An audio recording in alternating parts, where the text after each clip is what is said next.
All right, and welcome to patch 14.7 of League of Legends. My name is Chris, and making his triumphant return as my patch review duo partner is my friend Jason. I'm back. Good to be here with you, Chrissy. I listened to your last couple of videos several different times. I thought they were great. I'm just kidding. I didn't listen to them at all. I was like, because I definitely gave you some pretty harsh shoutouts in those that were funny. Yeah. You hinted at those, and I'm like, I'm too scared. I'm not listening to that. Oh, they actually went pretty smoothly. I mean, I definitely would prefer conversing with someone, but it actually wasn't so bad. It's pretty fast. Not our classic 2.5 hour debates. I made fun of you a lot, but what are you gonna Of do? course you did. So hey, look, my heart couldn't take it. I had to peace out, but. Yeah, looking forward to reviewing this with you. We've got some decent changes on 14.7. We've got the new Skarner, which looks pretty cool. Yep, pretty short patch in terms of raw changes, and as always, we will do the new champion slash rework at the end. Alright, let's get right into it. You want to talk about any of the systems? No, a lot of this is just like really technical stuff. I don't think we need to dwell on any of it. I will be dwelling on the support items once we get there. Yeah, me too. Yeah, I saw some of that business. Alright, first up, it looks like we've got some juicy changes to Camille. Once a staple of a champion that got a million changes when she came out, she's been pretty stable and pretty quiet for many years now. I do think right now she is in kind of an powered state with some of the item changes, and she requires such a precision hand, not to the pun and all that, to play. She's nothing like Darius. You just like slap your shit on the keyboard. Anyway, we got more movement speed from the Q, which is really nice with all the attack resets we do, and then this huge buff that doesn't look like much, but a 1 second lower cooldown on her Q at max rank. That doesn't look like much, but that is actually a gigantic buff because her entire kit is all about the true damage on her Q and all of the attack resets. Yeah, I would say, true damage probably doesn't mean what it did a few years ago, and certainly Camille is in the type of place where she just the things she offers are not in meta.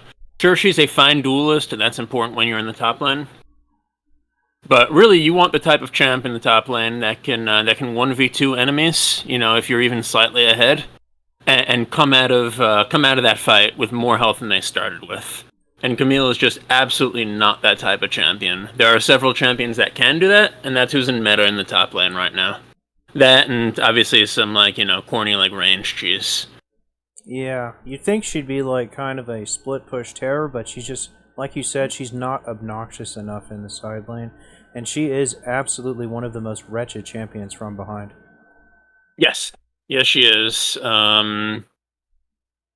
And even though it's a little bit harder for the opposing jungler to tilt your lane now, I mean that there's so much execution burden with Camille, and you just don't get rewarded for it enough. You just don't. And then lastly, we have a little damage buff on her W and E. You tend to max these against the annoying ranged opponents rather than the Q. So just a nice little buff across the board. These are all very nice. I definitely think the Q cooldown is by far the most impactful. As with things like Titanic Hydra, getting the reset back is another huge thing that helped her out, even if she lost Divine Sunderer, which was a huge nerf to her power. So goes Sky, right? You can go Sundered Sky, but it's not a Sheen proc, so it's incredibly difficult to time it to convert the damage into true damage. Yeah, that makes sense. That hurt her a lot. Because Sundered Sky is a good item, but that's a synergy that she really lost out on. Even though these buffs are nice, and I think you made a really good point about the Q, I still think she's going to be underpowered overall. I agree. Alright. Alright, we got 2 less attack on damage, or Fiora, boo-hoo. And then on Galio, he did at one point have an absolute mountain of changes, but they pulled back on a lot of these, and now we're left with a much more modest changes here. We've got an upgrade on the AP ratio on his passive, which activates pretty consistently, so that's always nice. He did receive some very impactful scaling in the last patch where his W got a health scaling very similar to the treatment that Rost and Briar received, where their sustain is now boosted by their total health, which is something that's never been done in the game prior to the last few patches. So that was also pretty interesting. I think that was a very cool change. He should have probably gotten that a long time ago. What do you think about that one? Yeah, I just I find this all underwhelming. I find this all really underwhelming. Galio's issues. First of all, his ultimate cooldown is way too long. That was it was nerfed so many times several years ago after he got reworked into basically the form he's in now. Because he was just such a presence in high level coordinated play in the pro scene. But the other issue really is that he's only designed to be good against magic damage champions, and you're not gonna really ever face an entire team of magic damage champions, even where you'd expect him to be good, where you can taunt an enemy like ADC for a few seconds. There are better support items in the game now than there used to be to keep that ADC alive while Galio tries to go in all in on them. He's not going to be able to do enough damage by himself to kill that ADC, even with one ally. If that ADC has support, they're going to survive it. And then after that, the ADC is just going to keep running him down, and you know, great. He has some magic damage reduction on his kit. But you know, the ADC is just going to tear through that because they're not doing magic damage. In fact, whereas last year, a lot of the ADC bonus on hit items were doing magic damage. They changed that to physical to fix some of the damage typing problems with trying to itemize against ADCs, and that left Galio in an even worse position. I really think that they need to. Sorry, let me just finish that thought real quick. I really think that they need to just change Galio to being an anti-damage champion rather than anti-magic damage. I definitely hear what you're saying, and I do think at the moment he's basically very difficult to execute mid, and he's a complete clown pick top. I do think right now the only thing he can excel at is support. And that's just because his engage and things like Aftershock can still be almost as potent as like Leona, even if it's not as consistent. But I hear what you're saying, but I think you might have not realized how big a buff the W was last patch with the health ratio. He can get these damage reduction things up to some pretty serious stuff, and I think that's really going to help his tankiness. I do think he's massively not cool enough as someone who's supposed to be like anti-MR. But it gives him physical damage reduction too. Yeah, a little bit. You're right. These, you know, combined with last patch, these are some nice buffs. Can you reset exactly what last patch's buff was for me? Don't remember off the top of my head, but I'll just look real quick. It added a health scaling on his W that never existed before. Scaling, that's right. Where now he gains magic resistance, 1% of magic resistance per 100 bonus health, and half that per physical damage reduction. So he can easily have like 2,000 bonus health, and it's going to be way more potent than it would for him actually just stacking MR. These feel like the types of things that are going to make him very powerful once the meta shifts around to being something that might favor someone like him. But for now, I just feel still pretty underwhelmed by it. I don't think that a tank that can't do really consistent lockdown or good damage of his own is really what a team needs right now. Especially honestly, not from the midline. I think all they'd have to do to fix him is allow him to flash during his W again. Yeah, but I think specifically, right? Like they're afraid of him being overpowered in high level play and just complete shit in platinum minus. Well, there's a lot of champions that have like hard, consistent CC that you can Uh-huh. flash and abuse. So I really think it was silly for him to have lost that in the first place. Yeah, it seems like they're. I mean, they've gotten rid of that with more and more champs since. I forget whether Vi can do it, but like for example, we're gonna look at Scunner later. He can't do it. Yep. All right. Let's see. Let's go to Karma. And why don't Mhm. you walk us through these champions, since this is one of the few champs that's near and dear to both of our hearts. Yeah, so Karma is one of those champions we've seen a lot of buffs and nerfs to in the last season. I'd say overall more buffs than nerfs. But what we've got here is higher root duration at lower levels, and that's fine because you usually max your W last, especially if you're playing support Karma. And we have some essentially like deck chairs and the Titanic type of stuff for the Mantra'd E Defiance. So instead of giving you 30% of the base shields and 30% of the bonus shields when you use the Mantra'd E to shield and speed up your whole team, now you're just getting 90% of the bonus instead. Now, I realized from reading that this is kind of one of their goofy changes where they like give you a spoon but take your fork. What's the Mm-hmm. net bonus of this going to be? Is this a net good thing? Are you getting Um, more shield overall, losing the I base amount but now getting I more of think the I bonus think it's amount? actually very close. Trying to remember exactly what the numbers on the Defiance bonus shield are, but I looked at this a few days ago and I remember thinking it was very, very close. Well, if the ratio is higher, If you have a lot of AP, yeah, exactly. If you have a lot of AP, it'll end up, I think, working in your favor. all right. So this is Um, an even more pathetic locket if you're playing support. Is that the gist of it? Again, I think it's pretty similar to what you were getting before the change, and you could even argue that they're making it more or less complex here because it used to just be 30% of the total amount. Man, I can't believe there was a So, time where like the secondary targets got the same movement speed, the same shield, and it used to do damage. oh yeah, that was pretty big. That was pretty big.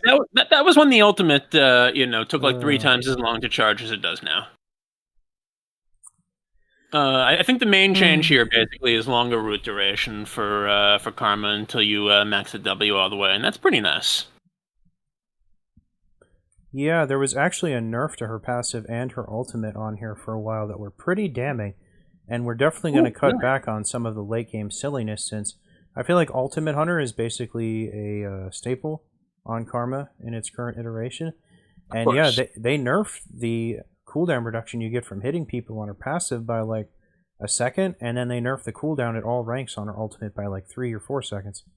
So it Wow, would have that's curious. I'm kind of definitely glad have they got hurt. rid of that because I think Karma's, I know that some people like Cheezer and Lions, but I think that Karma's generally in a pretty fair place right now. Oh yeah, I think she's pretty balanced. All right, next up we've got a buff to Kane's Q. This is particularly his unevolved Q ratio damage. Not really much to say about it. It hits twice. So, last patch, the Rost form got a bonus or a buff too. Oh, let me say one more thing. Sorry about Karma. I think part of what they're doing here is they're trying to push her a little bit back into the support role. Yes, remember that the bonus that she gets was based on her level. The rank in her ultimate. And so obviously, laner Karma can build her level up more.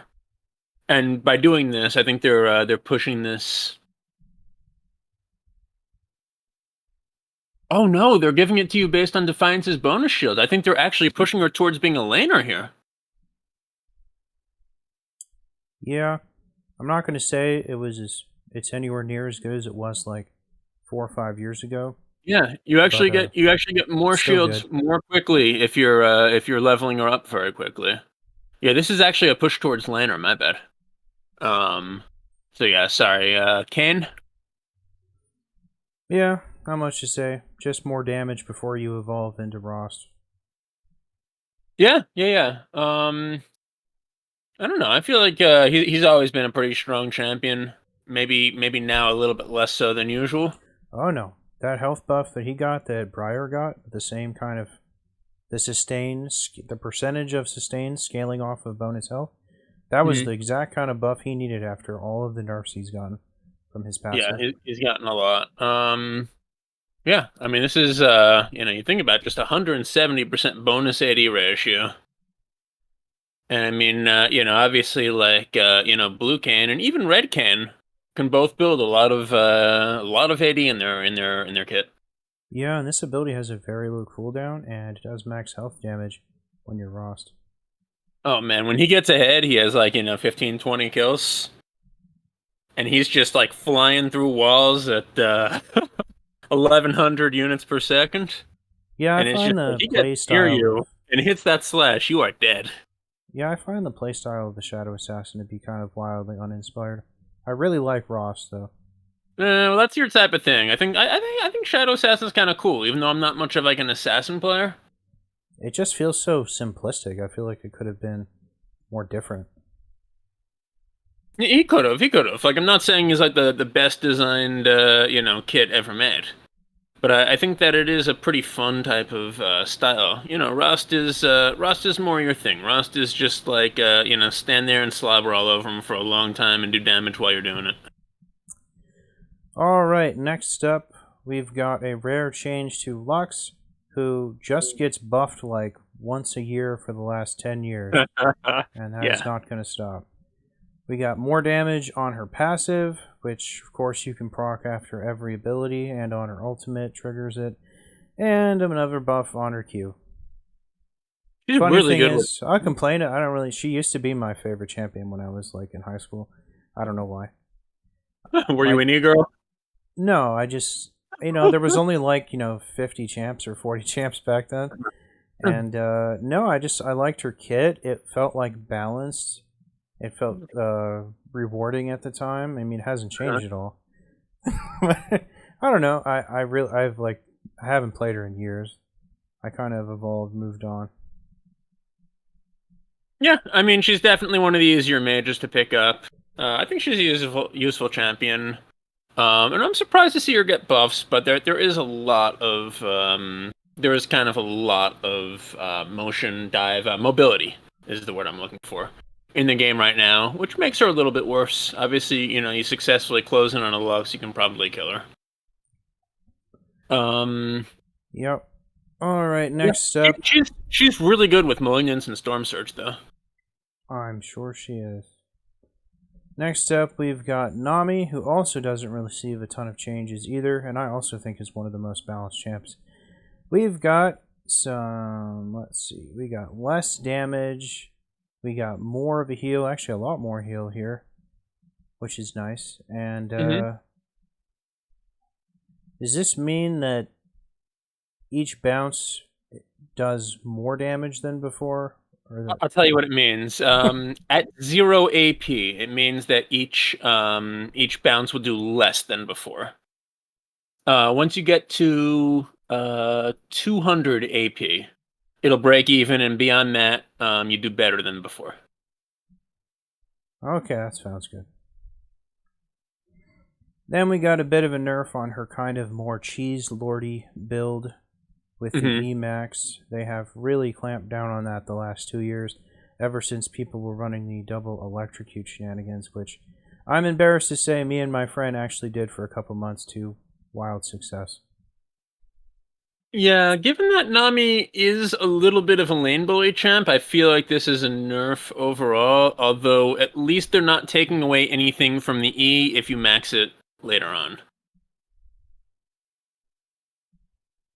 Or at least they're not taking anything away until you start putting your second point into it, is what I should say. Hmm. Yeah, so more healing here for Nami, which is nice, right? Like, I think it can go underrated if you build tier on Nami. How much healing you can do for your team? It might be second only to Soraka, honestly. Maybe Tarek is there. I mean, it's close, but she's one of the better healers in the game for sure. And if you're building a lot of AP, now she'll be able to do even more. Nami is a champion I feel has struggled in this high mobility meta, and we've been in high mobility for a few years now. Because all of her abilities are so slow, like particularly the CC ones. You know, her bubble and her wave both take a long time to actually land or to come out. My And take they're on easy that to is dodge. kind of the same as like Janna, where I feel she's more reactive instead of proactive. I agree with that. Part of the reason I think that Janna is the better champion right now is because you know, if you go after Janna, right? If you you know, have one or even two people, you know, trying to attack a Janna who gets caught alone or just mispositioned slightly, Janna can get herself out of it. Janna has the Snapcast Tornado. Janna can point and click slow someone down. Janna has her ultimate if she needs it. Janna arguably has more move speed. I guess Nami and Janna can both give themselves movement speed with their skills. Yep, I think But Janna's better. sorry. I think Janna's better too. Yeah, but I think Janna's a lot harder to actually pin down and kill. Whereas if you can dodge the Nami bubble, it's very easy to slice her up. And even though Nami can be a very useful champion, not only is there a lot of execution burden there, but there's also just so many different champions that she doesn't play well into. Anybody with like a you know, with a very quick dash, Nami's not really going to be able to stop them. And then what does she have? She has her W to you know, heal herself 200 health, and you know, she has her E where she has to actually then turn around and auto attack to slow someone down. It's just she just doesn't have any way to defend herself really. I guess maybe Celestial Opposition. You know, maybe you go Shurelia's, but Well, her you know, but W those aren't. can her W can slow people now. Her W can slow people. Since when? Her E applies on abilities the last couple of years or something. I thought that was only on your allies' abilities. Oh, that'll if you use it on yourself and then you W someone. I Okay, think so. that's interesting. I didn't even think about that that interaction, but also not something that's really going to save her from a mobile champ. Nope. Okay, next up we've got Nasus, and we've got some pretty interesting changes here. Now this was one of my favorite champs for kind of a long time, but I've kind of shied away from him for the past year or two as I've kind of realized what kind of a jerk and annoying champion he is. And he has actually been my go-to ban the last like year and a half, as it's just like, for such a dated champion, he's aged really well in terms of like the items and masteries, and over time he's just gotten so many small little buffs. Been that buffed have- like 20 times in the last few years. Yeah, that he's able to stack like faster and faster. So even his like game times have kind of diminished. He gets this point where the biggest thing is he used to have like a lot of poor matchups, and now basically as soon as he's level 6, he's like already stronger than a champ picked to like counter him most of the time. Basically, Was there he, like he one doesn't game really you played? Was there like one game you played where you were like, "Oh my god, this guy is you know, completely toxic and busted. Like, let me never see this again." I mean, I've played him for many years myself. Mm-hmm. Uh, Yeah, you seem to really enjoy playing him. I know yeah, when we played together more. yeah, I really like him, but he's no fun to play against. I don't think he's as annoying as Yorick, though. York is just all about being annoying. Yeah. So, if I had to ban one of them, I've been banning Nasus, because Nasus is like someone where even if you do shit on him, it really doesn't even matter, because he's like his ability to catch up in stacks is like so easy. Yeah. Yeah. He doesn't even really need a lot to be a threat. And his ultimate gives him so many free stats that he scales pretty well, even if he does poor. But anyway, He's unbeatable in the duels later on, except maybe by like a Fiora or a Gwen or like a Fed Darius or something like that. I think honestly, in the late game, I think Trundle is pretty much the only person that can match him. Yeah, Trundle is also another one that could match him. Fiora definitely can match him. It depends. She has to basically play it perfectly, and he just mindlessly, runs at you and kills you. But I will say this about Nasus: he's not really the type of champ that can as easily like 1v4 raid boss as he used to. And I think maybe part of that is just they've added more damage into the game, particularly in the late game. Even mages have better ways of cutting through tanks now. Maybe. I still think he has that capacity. Because when he gets ahead, he just stacks like even faster, It is true that he's harder to keep down than he was in the past, and it is also true that he's an unbelievably good duelist late game. But yeah, I don't know. Like these super tanks, these to some extent the juggernauts as well that are not as mobile. Nasus is a great example of that. Even something like a Mundo. I have found them to be less effective this season than they have been in the past, and I'm guessing that's why he's seen a couple buffs already this season. I'll say this, now that they've taken Divine Sunder out of the game, his first item purchase tends to feel kind of awkward, as I don't really feel there's a really great choice, and defaulting back to, like, the Trinity Force of, like, 15 years ago, just kind of feels kind of awkward on him. Trinity Force does have a lot of good stats for him, though. Yeah, but now he's kind of on this whole, like, sustain trip, so it doesn't give him that. That's anyway, true. So more sustain from his passive and a little bit of extra base damage on his Q to make his early game even less of a risk than it already isn't. Well said. I remember there was a point in time where I had this whole lineup of champions that I could routinely smash Nasus with in the laning phase. I had played like a nasty Trundle. That's originally how I got to play Trundle. I had a great Olaf, a great Garen, tended to be good in the early game against him.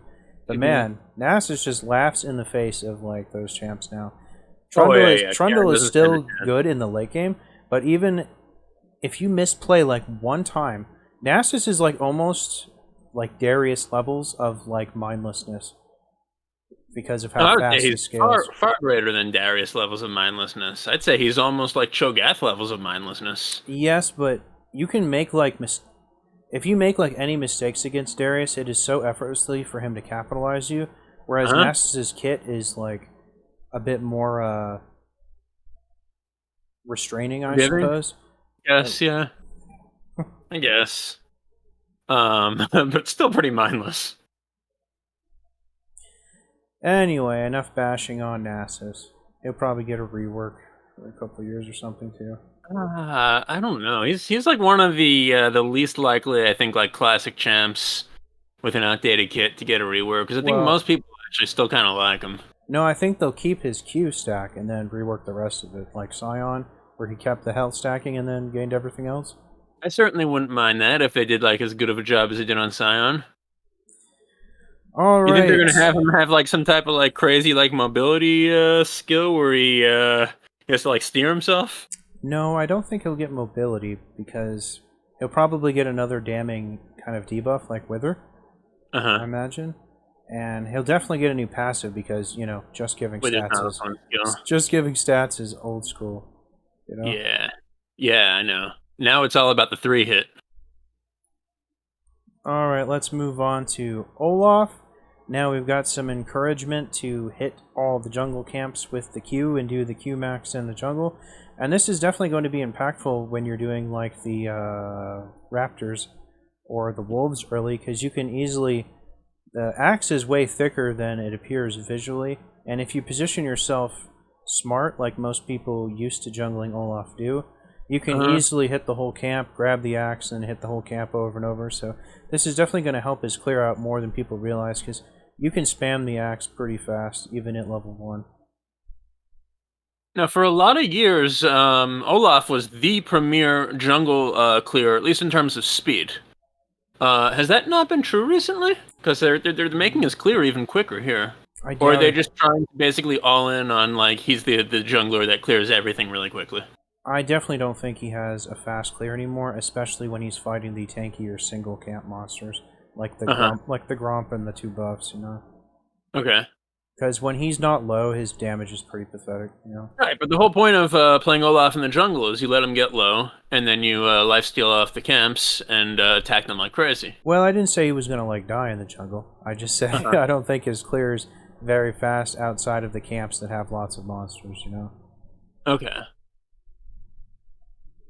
I like him in the jungle. I think his ganks are good. He's good in a 1v1. He scales really well, and if he can get to like a full build, he tends to be pretty nightmarish. Yeah, it's like even if you catch this guy while he's in the jungle while he's low, unless you have the right type of champ that can spike him down real quickly, he will win that 1v1. Yeah, I tend to think the Emax is more devastating in a fight, but you kind of have to max the Q if you want a jungle. Mm-hmm. Yeah, and it also, the Q is really good for your ganks too. Alright, let's go through these other changes. We got his very awkward W that I still haven't really come along to appreciating, because he lost so much sustain to have this goofy shield, and it never really gets to those Tom Kenchian points of silliness like his W does, even though it kind of fulfills the same purpose. He does still get really good at... I'm sorry for cutting you off, go on. Well, it scales with his missing health like Tom Kench's, but it never scales to a point where it's actually like, noticeably good. He does get a lot of bonus attack speed on it, though. It's nice, but I just don't think it lasts long enough, to be honest, for it being like the only thing Olaf does. 5 seconds? I think it'd be nice if it lasted like 7 or something. I mean, look, if you're Olaf and you can't kill an enemy in 5 seconds, they're probably killing you in 5 seconds. And then we got a buff to his E, where now, just like champions, he gets a higher cooldown on hitting stuff with that too, so that'll definitely help him. Actually, I guess that probably just addresses what I was talking about earlier, where he's slow to clear the one-target monster camps. So. Yeah, so basically what they've done is a combination of all this is they've made his clear a lot better, and they've increased his mana cost by a lot. And what I would take from that, because I don't think he generally has mana problems in the jungle, right? The jungle item takes care of everything for him. Unless he's like really spamming that axe. My guess is he's probably been seen top lane or in one of the lanes, and was using... What? He's a terror top lane still. Okay, so that's probably what they're trying to do. They're probably trying to make it more punishing for him to keep using that Q without, to clear waves, without running out of mana. Alright, let's move on to Rek'Sai, who's gotten a million changes. We won't go over all of them. We've just got a bit of a nerf on the healing early on from her passive, which did get a nice juicy buff from being just a pathetic flat amount to now scaling with her maximum health, which always feels good now that she's shifting more, I suppose, into a tanky build. Though I gotta be honest, since she made the transition from off tank from like lethality or whatever, I haven't really seen her played very much. Yeah, that's what I meant. Yeah, into being, I guess, like an off tank.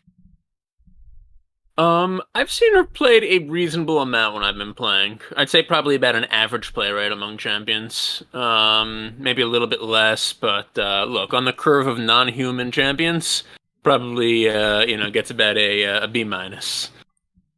These are pretty small nerfs, but I don't know. Like when I saw the change to being like a tanky champion, I felt like they probably overpowered her a little bit, and they're cutting back on that.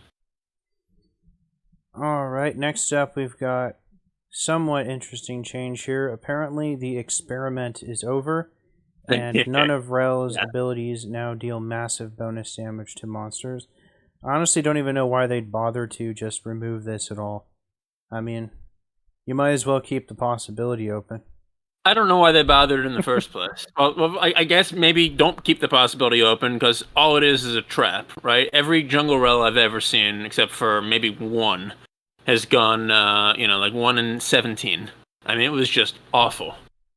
Well, if you make the clear fast enough, her ganks can't be like the worst thing in the world, right? Seems like her gank should be pretty decent, but she's not really a gap closer type of champ. She can't duel, no matter how fast you make the clear. And look, I make this case in the last couple of years almost every time I'm on this, this podcast, right? We call it a podcast. We call it a video. Whatever you want. I don't Every even time know I'm on this series. what a podcast technically counts as. But you can't just give any random ass champ a bunch of extra damage against monsters and try to make their clear fast and make them feasible in the jungle. It just doesn't work. You need what? I'm sorry. Keep going. Yeah, you need most of the following. You need gap closer. You need the ability to duel, and you need really good ganks. You need at least 2 of those 3 things, and ideally you want all 3 of those things. Obviously, you also need a reasonably fast jungle clear, but that honestly comes with the territory of you have to have those other things first. I actually think it's more fundamental. I think her kit is cool enough, but fundamentally, I think the problem is that I think the majority of the community finds her to be kind of a boring champion, to be honest. Well, I just think she's unpopular. She is. I mean, there's nothing particularly exciting about her personality or her design, right? Tank supports tend to be some of the most boring supports there are. And supports in general are one of the less exciting roles for most people. And maybe not as bad as someone like Ronda Glask or Milio, but she is a reasonably reactive champ. You have to wait for enemies to misposition, or you have to wait for enemies to engage before you really start doing anything. At least for someone like Leona, who's a similar type of champion, you can start things out with your R a lot more easily than Rel can with anything in her kit.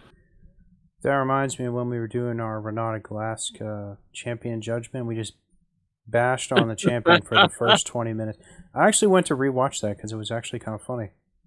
We just talked shit about it before we even started talking about our designs. I think that's like the 8th or 9th commandment of League of Legends. Number 1 obviously is "Thou shalt not chase a singe," but I think like number 9 is "Thou shalt not miss an opportunity to shit on Renata Glask." All right. Yeah, like I wish they would just stop trying to push champs that can't jungle into the jungle. Consider how to rework the actual setup of the jungle to allow more champions to be feasible there without having to add 400 bonus magic damage against monsters on one of their skills. Not even Brand? Even Brand. Get rid of that stupid bonus damage against monsters. Man, I actually see a lot of Brand jungles, and again, all of them suck. Because they don't have the required things they need to jungle. With that said, they gave her more magic resistance growth, so I guess she'll be a slightly better support now. 3 or 4 extra MR at level 18, plus the bonuses. I forget whether they scale on your resist. I think they do, right? On the Ferromancy? I don't know. Okay. I don't say that Rel is really just game. not a champ that's really been worth thinking about since she's come out, unfortunately. Alright, now let's go to Senna, and a bit of a reversion on a nerf she received in the last 2 patches. Now, once again, she gets a bit of a higher percentage of getting missed on minions that she kills, restoring some hope that you could try actually playing her as AD carry, where they completely clamped down on that in the last patch. Yeah, 2.9% is really stupid. I also don't see why they need these little, vinculums. Like, what, they can't do 8.5%? It has to be 8.44444. Um, but anyhow, yeah, every single year we get a few different buffs and nerfs to the rate at which she actually gets the absolution stacks for minions she kills, and sometimes even for minions she doesn't kill. And I think that just goes to show what a poorly designed champion she is. Oh, That that's we've had to right. go through these same buffs and nerfs 32 different times in the last 6 years. I forget. Senna and Pike are like our polar opposite champs. I love Senna and you love Pike, and then Yeah, I hate Pike. I know, I know. Yeah, I just think she's one of the worst designed champions in the game. Oh, man, I just couldn't disagree more, man. And I honestly think that the fact that this is the 30th time that we've had to go over this same change is kind of proof of that. It's the Zeri problem. Alright, let's skip all the way down to Smolder, who I feel like Alright. every change he's gotten has been. I don't feel like any change he's gotten has actually addressed something that needed to be addressed so far since he came out. I still feel like he's very awkward in the early game, and just has an awkward transition as a whole as he scales throughout the game. Well, they put the Ron DeSantis. They're like, oh, this isn't good for anyone. Great, let's double down. And they keep making him worse in the early game and better in the late game. I liked him better as a champ when he came out. I think they've actually gone backwards in terms of his design. Other than his changes to his ultimate, I'd have to agree. Yeah, it's and I agree with that. Like they gave him more healing on his ultimate, right? And did they also give him a sweet spot, or what was it? They gave the healing and AD ratio, and then they increased the damage. Yeah, that was nice. But yeah, overall, I guess we're in complete agreement then. Yeah, overall, they've gone backwards on the design in his kit. They've given him an Aurelion Soul problem that he didn't need. So what they did here, they gave him a little bit more armor. I guess that'll make this early game slightly better. And the Super Scorcher Breath has a higher critical strike ratio. Now this looks like it's probably not that huge. 50% instead of 30% based on your critical strike chance. But remember, that also affects, for example, that affects everything basically on the skill except for the execution. That'll affect all the little fireballs that come out with the, I think it's the second stage of his evolution. And all of those that are doing 75% of the base damage will also be growing by this amount. So this is I don't know, fairly significant buffs for him, but I just think that design wise they've been going in the wrong direction. He's a strong champion though. Like if he suits your style and you don't mind a really weak early game, play him. Like he is really good. I can take him or leave him. Mm-hmm. Alright. I hear you. Why don't you walk us through the Sona changes since you still think this champion's in a great position?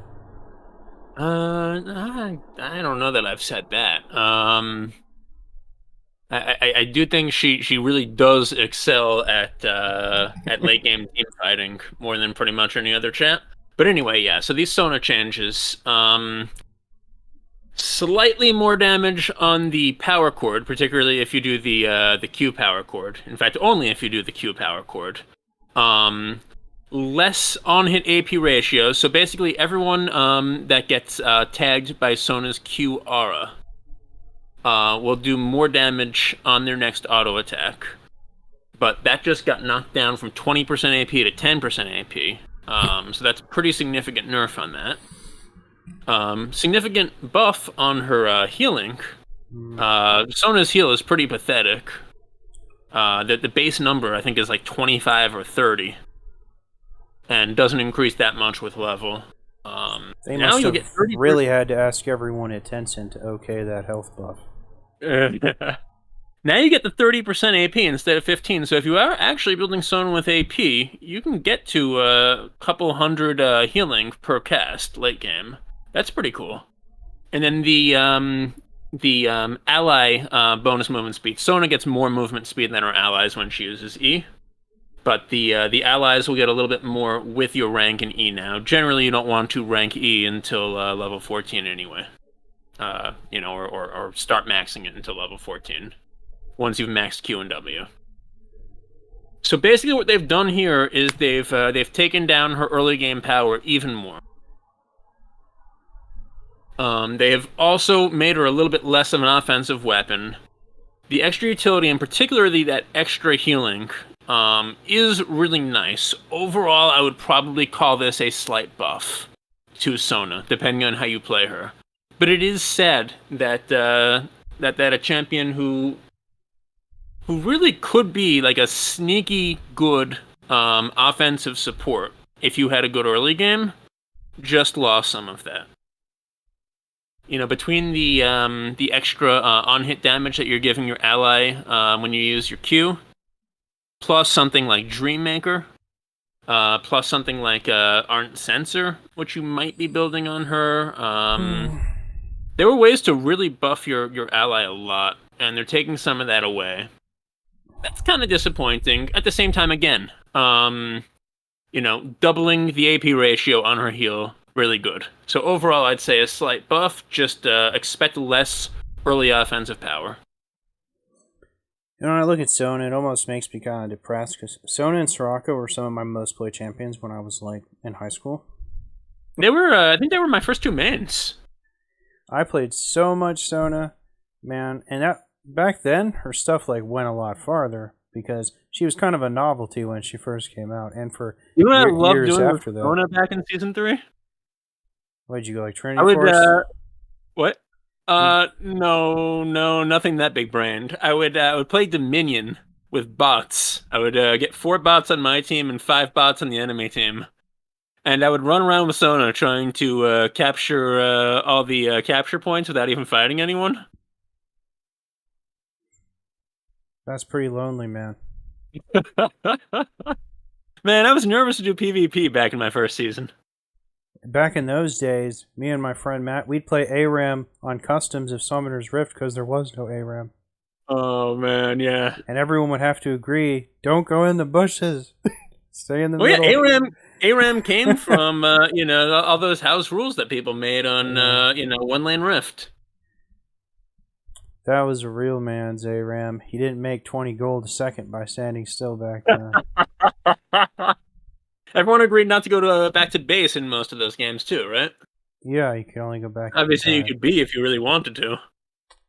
You could, but that'd be pretty dirty. Yeah. So, I don't know. You feel like Sona's not in a good state now, or what? Well, obviously, if she wasn't good in the late game, she'd be an even joke than I already believe she is. Obviously, if she gets a huge mana pool and a lot of cooldown reduction, she can still be impactful in the late game, and her ultimate is still potentially team fight changing in the late game. But I think her early game is so poor, so incredibly poor. She's just a target in the laning phase. She's just pathetically bad. Yeah, she makes her whole lane a target. Yeah, she has so little pressure.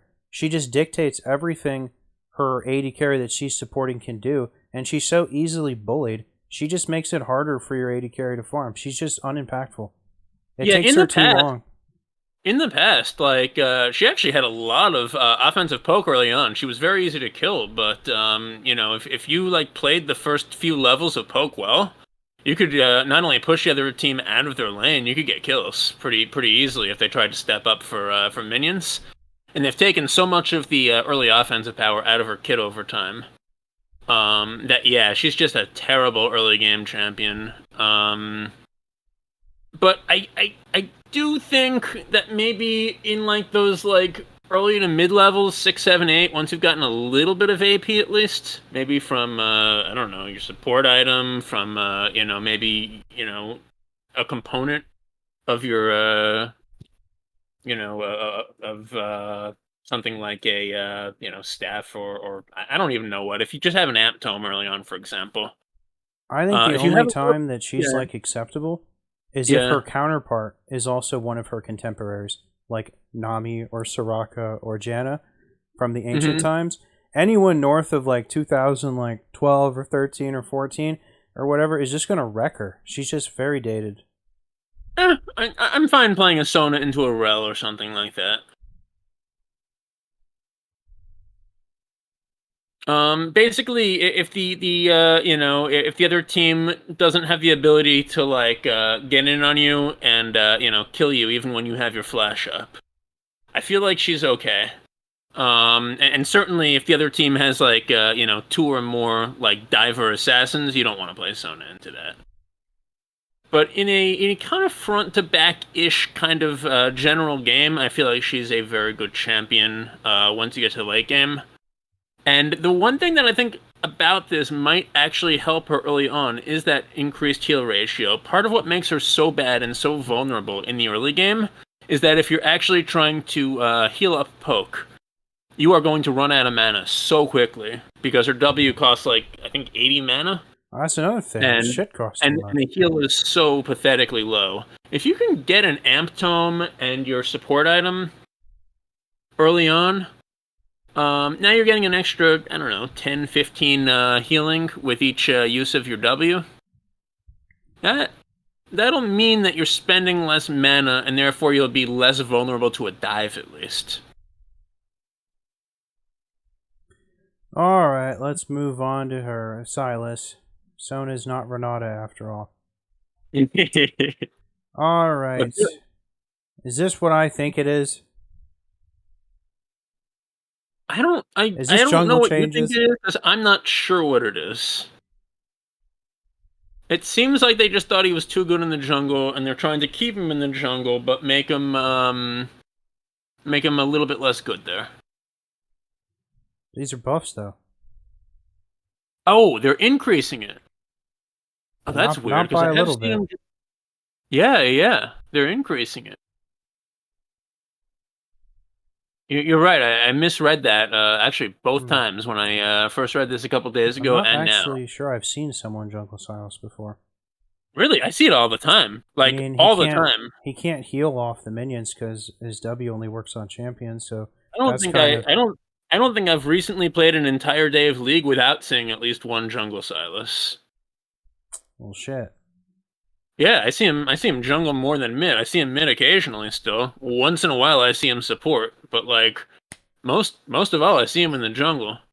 I guess they're just saying, all right, let's just stick him in the jungle now. He doesn't come off as a good jungler to me. Well, he actually is a fairly good jungler because he can duel well when he's low. He has decent gank potential. He can certainly lock you down. You know, he's a little bit obvious when he comes up, but if he can get like a good root on you, or especially in the bot lane with the slightly more open gank paths, um, if he gets that first root on you, it's very hard to get away from him. Not to mention the rest of his team. Okie dokie. And yeah, I mean obviously, and then the chains are very easy to hit monsters with because the monsters will just do whatever you have them do based on your movement. So I actually think unlike someone like Brand or Renata, he is a decent jungler. And I said Renata. Well, Renata's definitely not a decent jungler. I meant Rel. I would definitely put him above them. That's for sure. Yeah. I actually think Silas is a decent jungler, and then um, he tends to gank a little bit less than most other junglers, but he can gank early if you're mispositioned. And then the other nice thing about it is he can go over to all the other lanes without missing out on CS and cycle his ultimates once he gets level 6. So he can go get a kill on someone, not even use the ultimate that he stole, and then use that ultimate against the next person that he ganks. Obviously, a laner Silas could also do that, but this jungle Silas is missing out on a lot less than the laner Silas is by doing so. By roaming around to all the different lanes. Alright, So I'll yeah, give it the like benefit of the doubt. yeah, I mean, it is that type of champion that you have to give it the benefit of the doubt and see it because, and I'm surprised that you haven't seen it a lot. It sounds like you Let's haven't seen it at all, really. It's certainly no dumber than I respect it a lot more just by nature of like the type of off tank ish kind of person that he Yeah, is. So it makes more sense to me than say Morgana or Kale or Brand and stuff. I completely agree. Or Ezreal. Remember the Um, Ezreal jungle phase? oh my god, I do. Oh, I started dodging whenever our teammate used that. Oh boy. But oh, and those were always like the biggest, like fool themselves assholes that played that too. No crazy junglers always Specifically, on Jungle Ezreal. But anyway, yeah, like Silas is not the type of champ that you normally would look at his kit and say, "Oh, yeah, that's designed for the jungle." But just the way that like all of his skills are designed to do certain things, like rotate between different enemy champs or line up, enemies to do damage, it ends up working in the jungle pretty well. So yeah, they're really leaning hard into this. It looks like because this is not a small buff to his chain lash, which is going to be, I think, the main thing he's going to use to deal damage in the jungle. Well, I definitely forget what it that, would be. and his passive, which triggers over and over. Yeah, the Petricite. Yeah. All right, Alright, good for next him. up we've got Volibear. Probably Uh-huh. with some cheesiness going on with his Q. And we got more of a cooldown on his ultimate, which honestly, for the time in the game that you get his level 6 ultimate, I honestly think it's one of Uh, the most overstated abilities in the game. Overstated, like they gave it too much, or It has way too much flat damage, it has way too generous of scaling, and it gives way okay. too many other auxiliary effects like Nasus and Renekton's ultimate. You know? Okay, yeah, I think that's a fair take. I wouldn't disagree with I that. mean, it's basically a nuke, and like, imagine if they gave Nasus's an entire giant damage component on top of all the effects. That's basically what Volibear's is. It's a nuke and everything Nasus gets, basically. You know? Yep, and Volibear also has a lot more mobility than Nasus does. Yeah, Volibear, unlike someone like Camille, is the type of champ that can go into a 1v2 and easily win that fight with more health than they started with. He's I just wouldn't go very, that very. far. I think he's Oh, he better than absolutely Camille, is. but I don't think he's that crazy. He absolutely is the type of champion. If he's ahead, he will go into that 1v2 and come out with more health. If he's behind, it's a very different story. Oh, yeah, if anyone's ahead, they make you look silly. Yeah, but like they don't, not all champs can take on a 1v2 and come out with more health than they started with. And Volibear not only can, but probably will do that. I've seen that happen so many times. He doesn't heal that much. He heals a surprising amount, between his skills and what he's often building. I think he goes Sky as well. Well, that would be good. I've definitely seen him build Spirit Visage in the right comps. Mostly when I see people play him top, they're just doing goofy AP stuff, which is surprisingly annoying. It is surprisingly good, but no, like the kind of like the on hit like AD tank Volibear is just, oh boy, it's scary.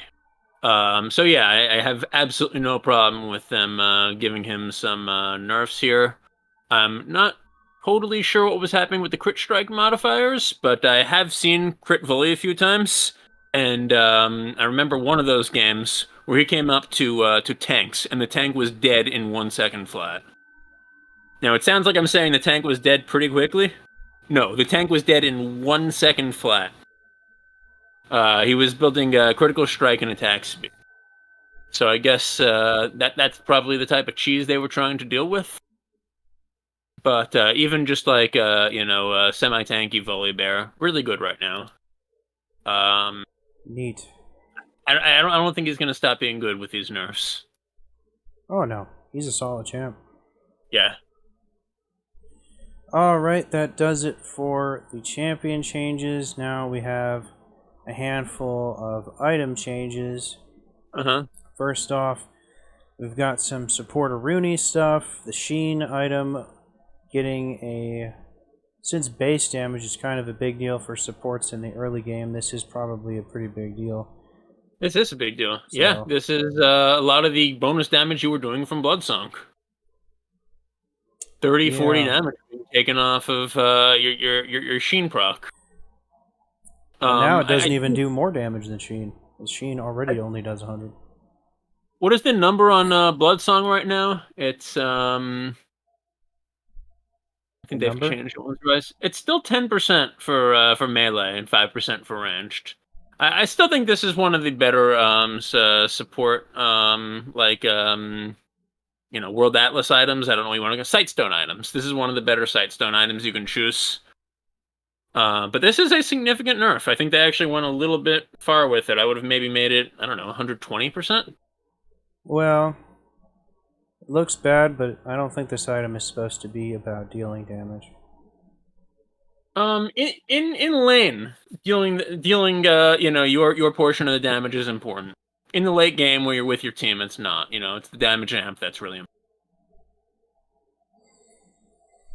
Yep, and then we got a small, I guess it's not a small nerf. We got 20% nerf on Imperial Mandate. I've never really been a big fan of this item, but I know there's been multiple eras where this has been impactful. They just hate supports this patch, I guess. All right, just because I feel like it, I'm gonna be the well actually guy and say, well, actually, this is a 16.666% nerf because you're starting from a base of 12%. Yeah, I actually think Imperial. Absolutely no reaction to that. Very wise, Chrissy. I actually think that Imperial Mandate has been a pretty good item. If your champion has at least two ways to slow or immobilize enemy champs, Lulu, Leona, etc. Leona maybe not so much the stats, but like Lulu, Karma. There's several champs that play support, or even like a supportive mid lane that can use this well. I don't know. Maybe even like a spicy Anivia. If you're taking this mid lane, you're really grasping at straws. Since they demythicized this item, because when it was a mythic item, it was pretty bad. And since they demythicized it, I think it's actually been underrated. So I can see why maybe it was coming out in the numbers as being strong. Okay. We got a more expensive Static Shiv. Good. And then a pretty big nerf to the Burst Mage support item. Even losing just 1% anything is a big deal because it's all about that harass down there those first few levels, so anything is huge. Yeah, this is a serious nerf. I mean, they've already nerfed it a couple times since it came out. But not only are they nerfing the cooldown, and not only are they reducing the percent maximum health, like you said, it's also the base damage is now a pathetic 10. 10. Huh? I forget exactly what it was when it came out, but it's I think it's doing possibly less than half of what it was doing when it came out. This is not a particularly good item. There's a lot of support mages that this is really kind of the only thing you can feasibly go for since you want to do damage, and this is the only one that really does damage. And the Bloodsong damage on ranged is pretty poor. Not a lot of things in the game that do less damage than minions do.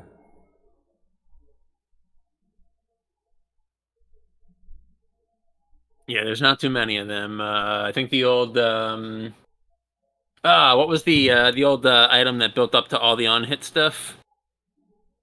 The recurve bow, I think it did 10. Recurve bow. Yeah, I think the old recurve bow did 10 damage on hit. Oh, but anyway, yeah, I know what you mean. Yeah, I think that we're getting to the point where they've nerfed this this mage sightstone item so badly that if you have the right champion with a long enough auto attack range, you would consider Bloodsong. And if you don't, you should probably consider Celestial Opposition just so you don't get spiked as quickly and can put out the damage from your kit, because this isn't helping you much. Nah, I think people will still just get it.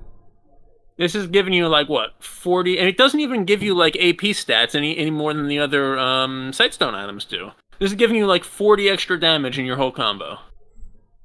Yeah, I hear you, and it is a Maybe big nerf. 50, 60, 70, yeah. But there's no way you don't still take this on like Brand.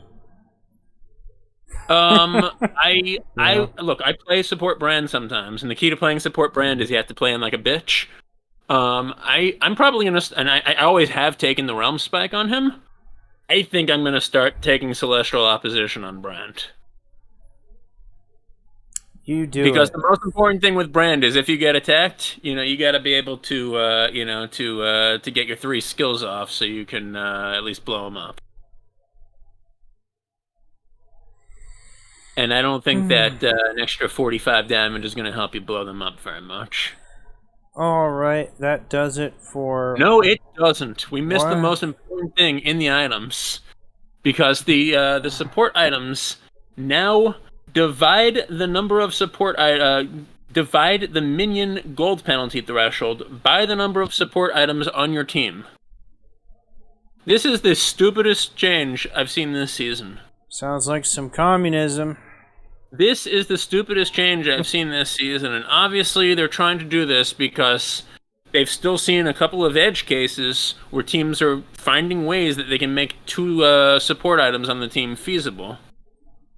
But really, this is the way they're going to do it? Here's the problem. Who the hell cares if you can make it work? Go do it. Yeah, first of all, I'm totally with that. I'm totally with that. If you can make it work with all of the restrictions they've already added to it, good for you. You should be able to make it work. So what they're doing now is that let's say the normal penalty threshold is 20 minions, where you start getting less gold, much less gold for each minion that you take if you have a support item. Now it's only 10 minions, and that's 10 minions shared between the 2 people using it, if 2 people have a Sightstone item on the team. And the problem with that is that they still recommend for in the shop, for like 60 or 70 different champs, they still recommend you start with the World Atlas. Even for some champions that like never go support, but certainly for a lot of them that are like flex supports like Morgana. And a lot of people accidentally buy that and go mid lane and start the laning phase, and then they realize, oh shit, I have that support item that it told me to buy. So now, not only are you making it harder for your support, your actual support, to get gold when you accidentally take that. And I've done that a couple times because I'm a support main, and then sometimes I go mid lane, and it's like, oh yeah, you should take a support item. I'm like, of course I should. But now it happens twice as quickly. Now you're screwing the support over twice as much by doing it. Look, if they really want to make it so only one player on the team can take a support item, here's how you do it. You make it so only one player on the team can take a support item.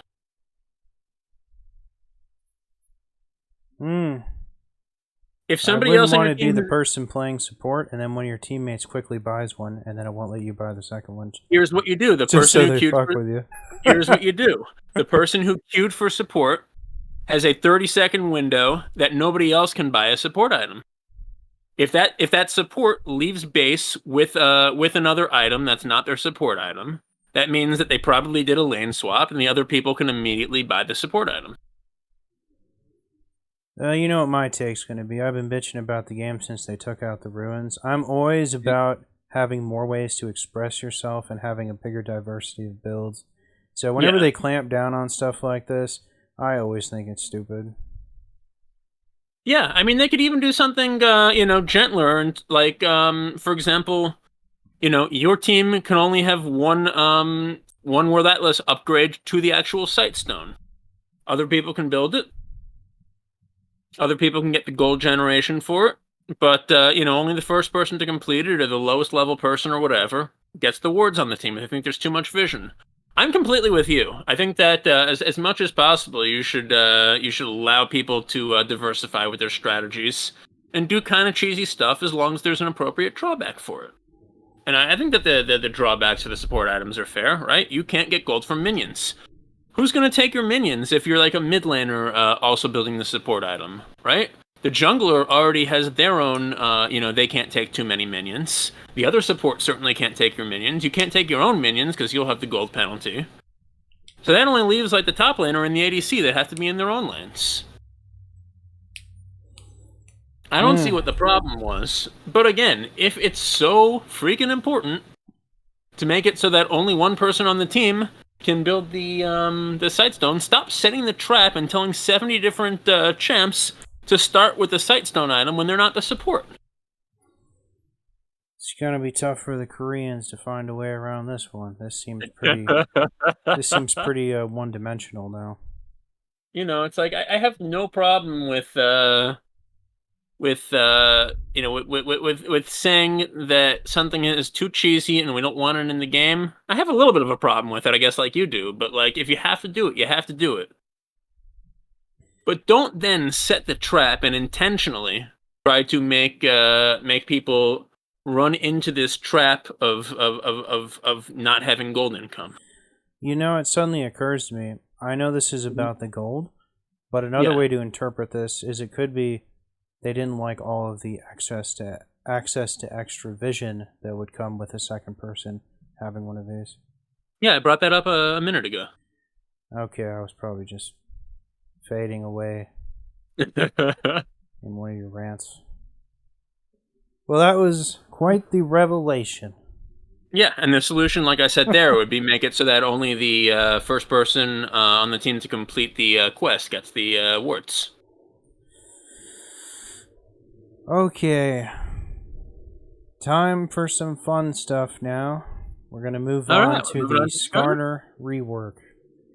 Let's do it, man. It's always fun talking about a new rework or a new champion, even if they look goofy or just straight ridiculous. All right. Is this another excuse to bag on Renata Galask? She's just everything all at once, There just was no stone left unturned in terms of terrible design with that champ. Aye. First things first, when I had no idea the direction they were going to go in with his design, there's two things that bothered me right away. I didn't like how they changed him from like the crystal design, and now he actually looks like he's more kind of a native of the planet, like an actual animal. I liked his kind of look when he was like all this blue purpley crystal thing. I thought that was cool. I'm actually surprised that they didn't preserve that. Now he's like a full-on real animal or something. Well, I'll tell you what they were probably trying to do there. They were probably trying to work him more into the lore of Ixtal, so that they could forget 2 weeks from now that they ever made a champion called Skarner and never have him be present in the lore ever again. He's from that city that Dominion was based on, right? He used to be Kalamandra, I think it was. He used to come from the Crystal Scar, I think I don't know, that's how I've seen it called.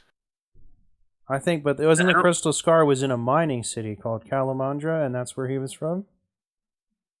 If I'm not mistaken. This is like 10 or 12 years ago, but I think you're making shit up, Chrissy. I swear. No, you're probably right. I honestly don't remember that. Because on the Dominion map, there was like mining going on around the map and stuff.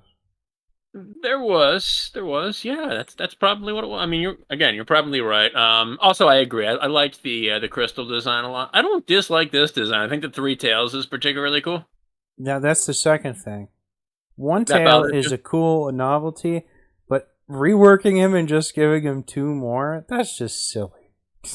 I don't know. You can impale 3 different people at once now, so why not give him 3 tails? Yeah. I know. We'll talk about that when we get to it, but I wasn't a fan of that either. Alright, let's actually get down to more important things with his abilities. And I have to say, even though I have a few gripes, for the most part, I'm very happy with the direction he went in.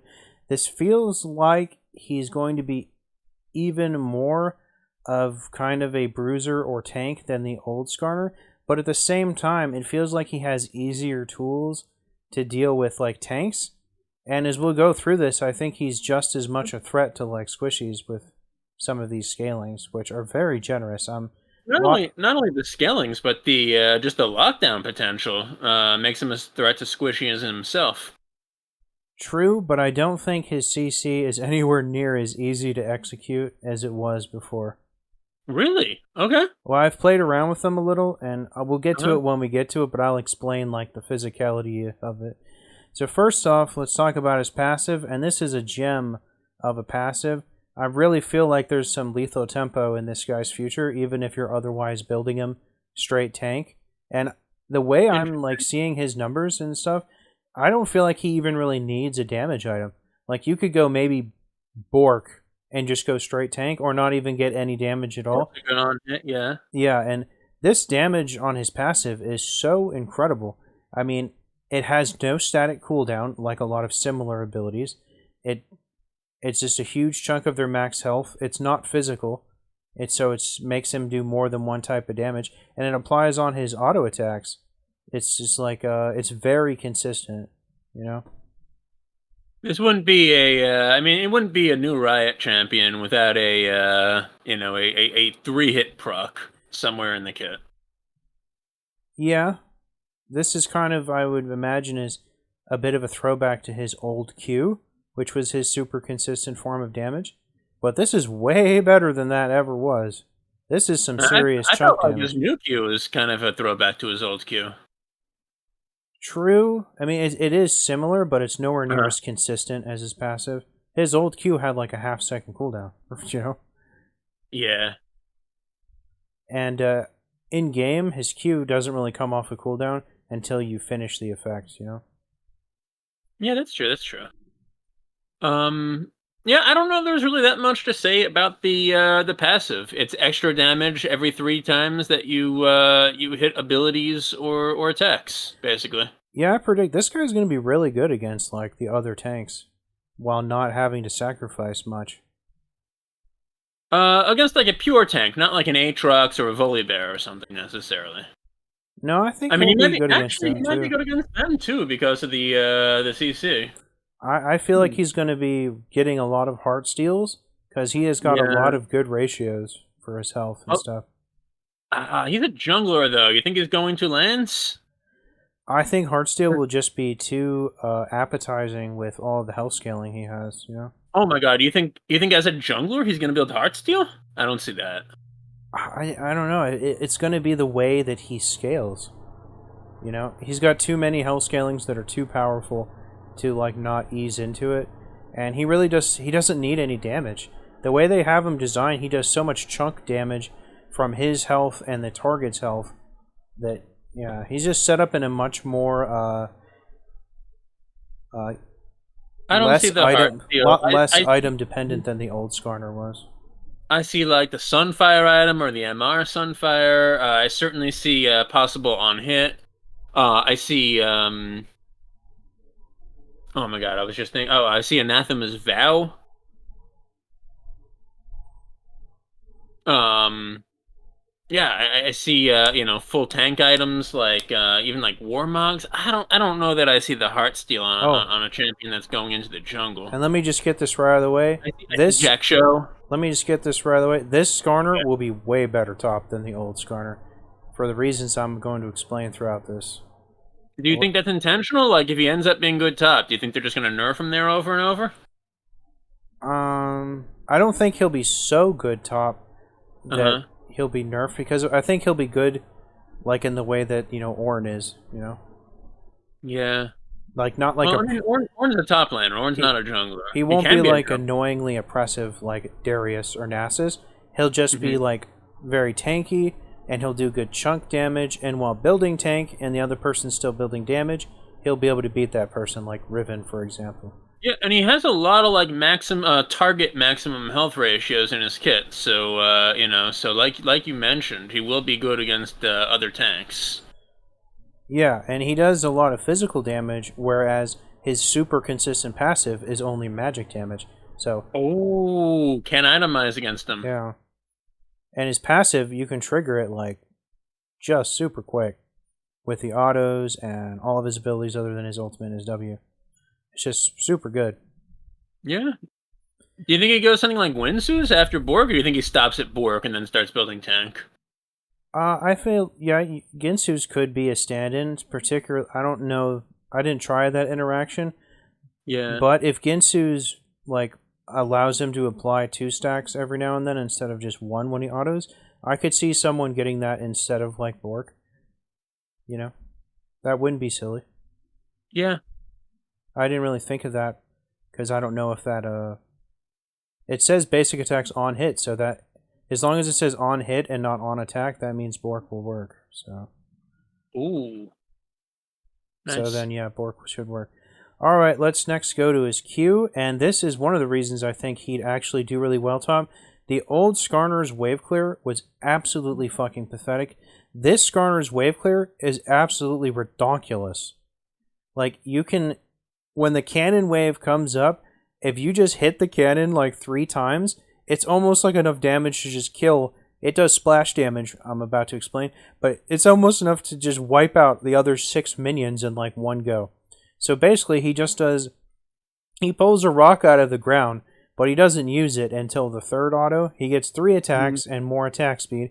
Each one does a huge chunk of his bonus health, and the 3rd attack does a giant chunk of his primary target's max health, plus another instance of his bonus health, stacking up. If you click the little button at the top here, you can see it does up to 18% of his bonus health, and that is a very silly health ratio.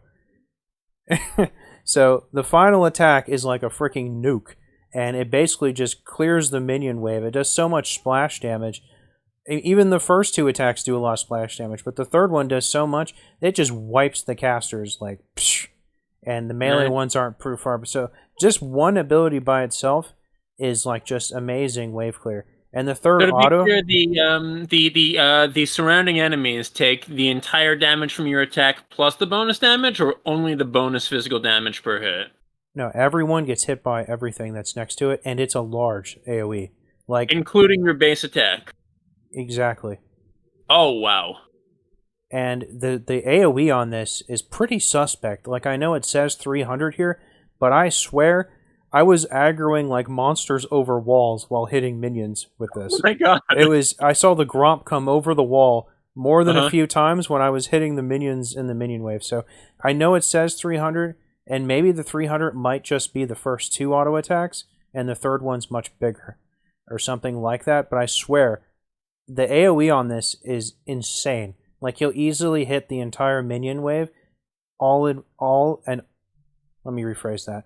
You'll easily hit every minion in the minion wave, as long as you're hitting the middle one every single time. You'll always hit all the minions with all 3 attacks.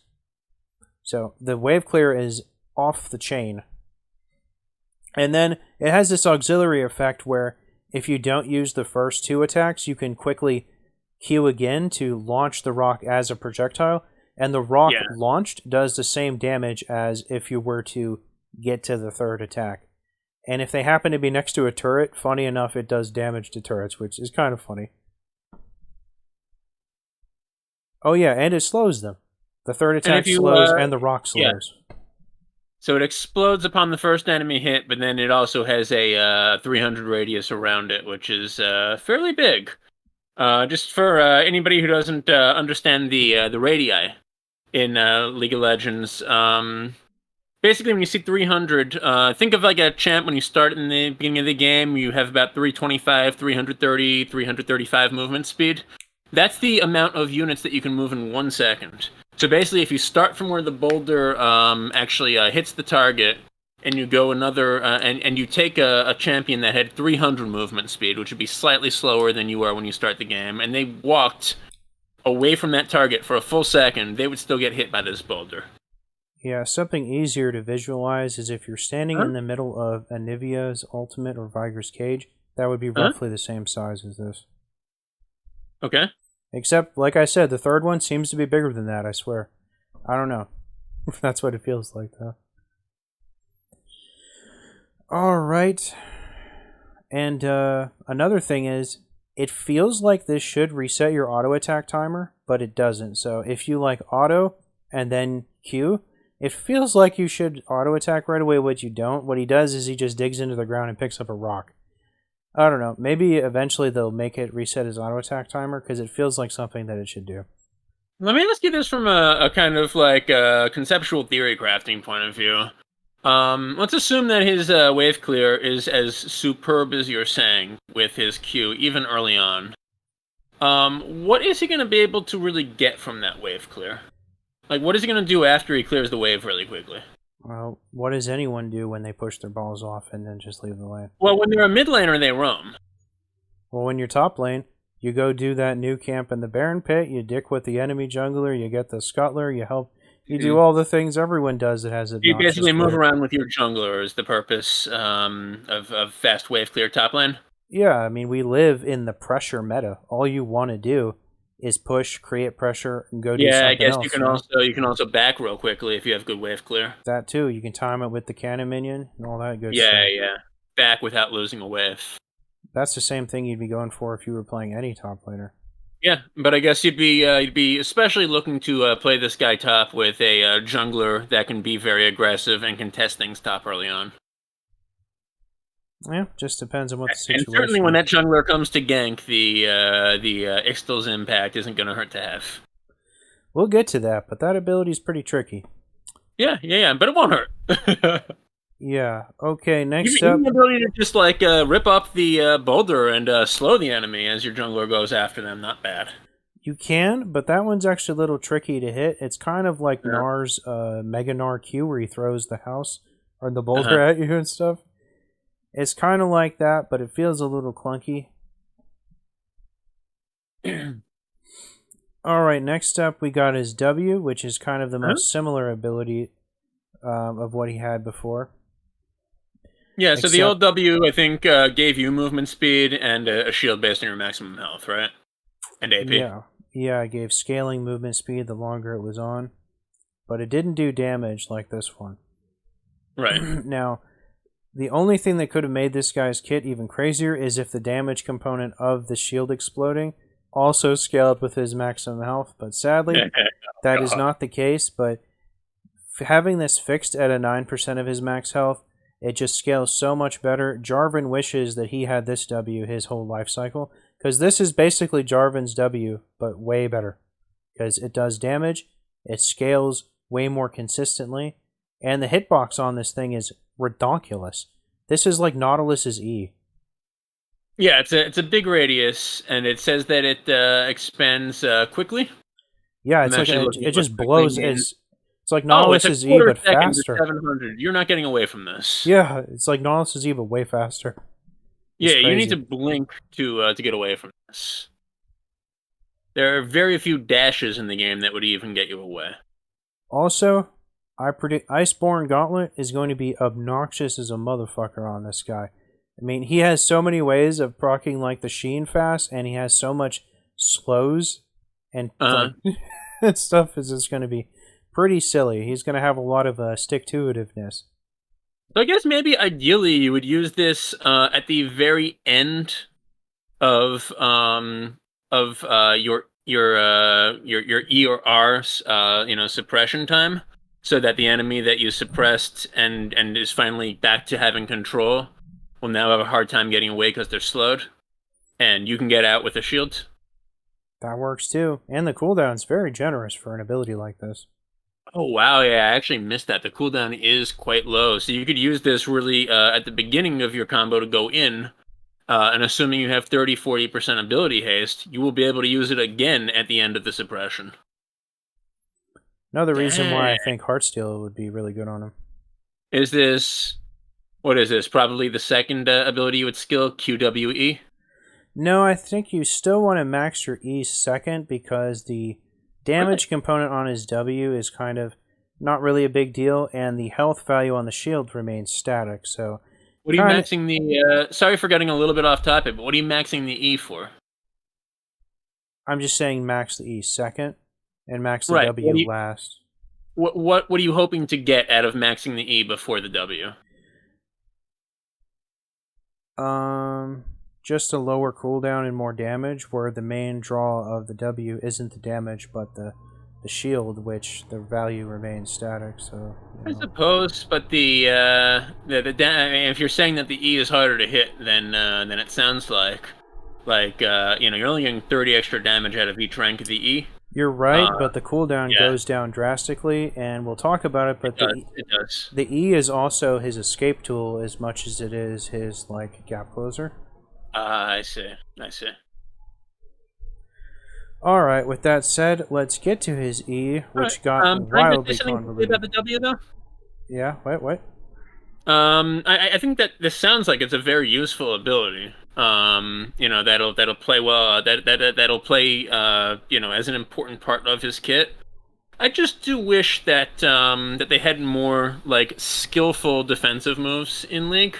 This doesn't seem like it's particularly skillful. It just gives you a shield based on your max health. Doesn't matter when you use it. Doesn't decay quickly. Lasts What's long funny is enough. this is more powerful than Jarvan's W if Jarvan was able to hit all 5 enemy champions with his W. Yeah, it's very powerful. I wish they had more like skillful. I would have loved if, for example, that they had something like the Garen W. That if you used it at perfectly the right time, it would reduce the incoming damage by a lot, rather you're than right. just being some basic boring shields. That could have been the one throwback for like the first half second. He turns back Yeah. into a crystal. Oh, that would have been nifty, yeah. Yeah, that could have been the one throwback, and they missed it. You're right.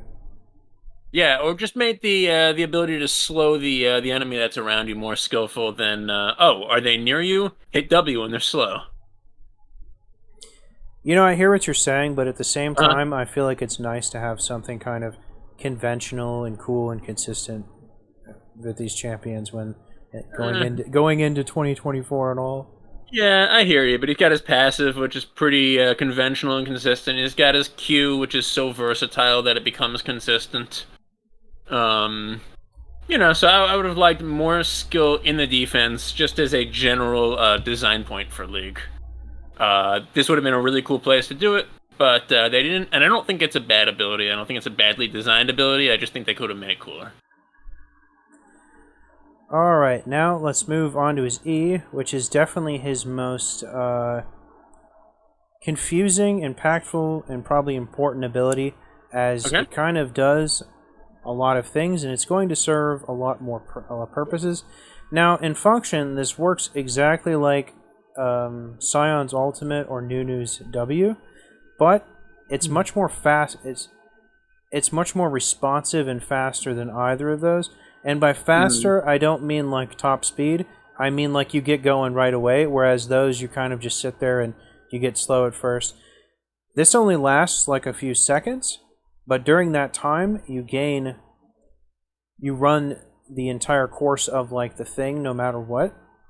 And what's more important about this, and I didn't actually realize until I accidentally did this, when he's doing his little impale charge, he's like constantly trying to burrow, and he just goes right through terrain when he's doing this, which is kind of funny. I didn't realize until I accidentally did it that he wouldn't just collide with it. Wait, he can just run through terrain? Oh, it's better than that. There's a point where if you position yourself in like a number of different spots, you can go through any wall with this, you're saying? You can go through multiple walls with one cast with this. Oh my god. And now it doesn't, yeah, because it's ghosted. Yeah, it doesn't show the range.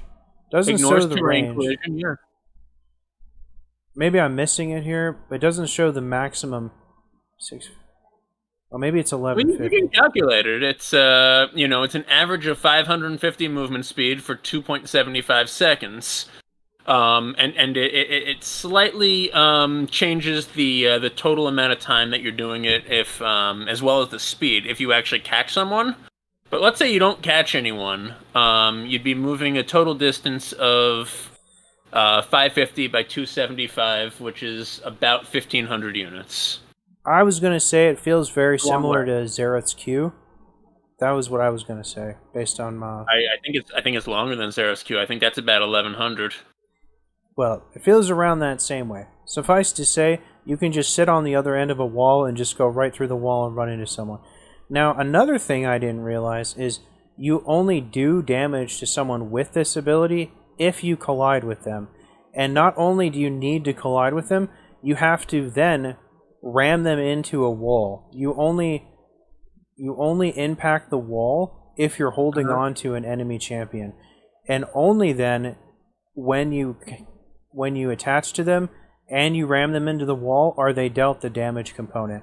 I actually used this a bunch of time and was falsely thinking that they were dealt the damage as soon as I ran into them, but no, you have to collide them with terrain for them to be dealt damage, which I didn't think was immediately occurred to me. Yeah. So you're saying that this isn't really his basic wave clear ability? Certainly not, but it has a beautiful scaling. In the late game, it's definitely going to do a pretty good chunk of change. This seems insane. The fact that you can go through walls to get to anyone. You move very, very quickly and very far. I guess yeah, you're getting about 600 total distance bonus above and beyond what you would have gotten through normal movement. You know where like the wolf camp is on the top side? And then you know the second ring of turrets to the east of that? Well, you can stand from the second turret, go past the turret wall, and then past that tiny path, and then get to the wolf camp past that wall. Yeah, so this helps you catch up a lot. And yeah. I mean, like, I'm not meaning to poo-poo, the extent of the distance you're talking about. It's big. But you can catch up with someone, suppress them to the point that they can't even, like, cleanse or QSS it for up to a full second, and then bang them into a wall to stun them for a second and a half. Meaning 2.5 seconds of CC from not his only CC ability. One other thing I'd like to mention is even doing this against a bot, it is actually kind of tricky to get people with this. It's hard to hit, really? Yeah, it's kind of hard to hit. But if you do hit someone, you get a little boost, which helps you make the final leg to get them into terrain. How good is your turn radius? Like, is it like better than Nunu's? It's much more generous than Nunu's or Scion's, but it's still tricky. So at the speed you're moving, I mean, like, as long as you don't try to use this when you're directly on top of someone and you start out really slow.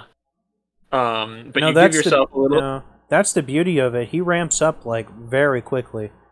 You could use it point blank. You just have to make sure you're kind of like. What makes it so hard to hit? You'd have to make sure you're play it like Poppy, where you always need to be close enough to pin them to something, or you're basically not doing anything. You know. I guess so, but it's not good enough to make a 180. You can't just impale them and then turn her back around. It's not good enough to do that. How about while you're moving through walls, though? That's not going to work.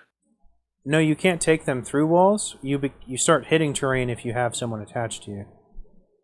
That would be extra crazy. You only hit terrain if you have someone. If you have no one, he just burrows through everything. Right, and then if you have someone and you run into terrain, they're immediately stunned, or you have to actually turn them around. No, you have to run into a turret or debris or a wall and stun them. It's just, I don't know. It doesn't sound in my mind like it would be that hard to hit, and the amount of bonus benefit that you get in terms of the CC in particular seems huge. Not only that, this would be a great escape tool for him. I mean, not only does he have the shield, but then as somebody's catching up, you just go through the terrain and you peace out. Oh yeah. I mean, if someone's right in front of you, yeah, I guess it's easy to catch them right away. Yeah. Can he go into terrain like beyond the square of the map, like someone like Kain can? Yes, he can. Yep, he can. So this is absolutely like busted for getting out of things. It only slowly pushes him back out at the end of the duration. Jeez, I think that's so silly. Like, I could see going in through terrain, but wow. But not just hiding in terrain at the edge of the map. That's so silly.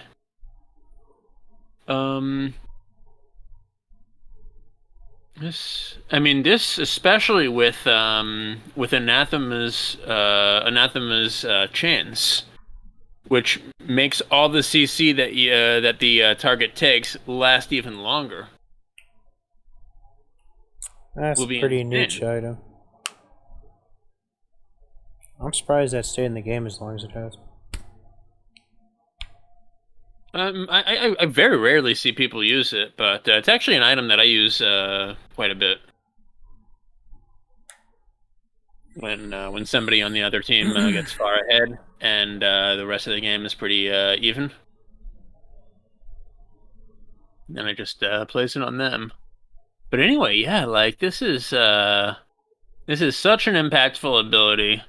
I still don't know about maxing it second, but again, I haven't tried them out at all, so I guess I can take your word for it for now.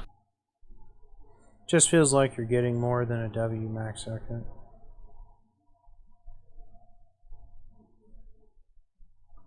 Oh, Maybe. and then to boot, if you Mhm. do damage to someone, it refunds part of the cooldown, so ain't that nice. Is it a percentage or a number of seconds? 35%. So in that case, even more so, I would max W second.